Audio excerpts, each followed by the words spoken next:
দেখাবো একটা আর্মেনিয়াম শসা বলে যেটাকে, মানে কাকড়ি বলে যেটাকে লোকাল মার্কেটে। তো আমাদের বাড়িতে এটা আমি কাল্টিভেশন করেছি জাস্ট মাস দুয়েক আগে না দিদি এই গাছটা। তো এখন এটা ফল ধরেছে আর এটার বয়সও বেশি নয়, কিন্তু প্রচুর লম্বা হয়েছে। মানে আমি যদি বলতে চাই আমার হাত থেকে, মানে এটা 30 দেখা, এটা আমি একটু আগে গাছ থেকে পেরে নিয়ে এসেছি। এটা দেখো কত ছোট হয়, আর এটা দেখো এর প্যারালালি কত লম্বা। তো মেনলি যদি এর আমি বলি কার্যকারিতা, তো এর মধ্যে ভিটামিন এ, সি আর জিঙ্ক, ক্যালসিয়াম, পটাশিয়াম সব ধরনের নিউট্রিশন পাওয়া যায় যা শসাতে থাকে। স্পেশালি এই শসাগুলোতে আমি যতটা জানি এক ধরনের এনজাইম পাওয়া যায় ইরেপসিন বলে, যা ডাইজেশনে আমাদেরকে খুব সাহায্য করে।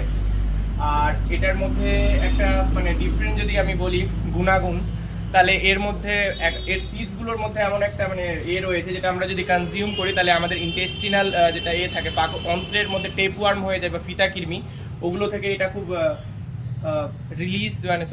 পরিত্রাণ পেতে সাহায্য করে। তো আমি বলবো সবাই বাড়িতে এই ধরনের শসা গ্রো আপ করতে পারো। আর জাস্ট তোমাদের দেখানোর এর কত বড় সাইজ হয়েছে, আর এখন আরো গ্রো আপ হতে পারে এটা।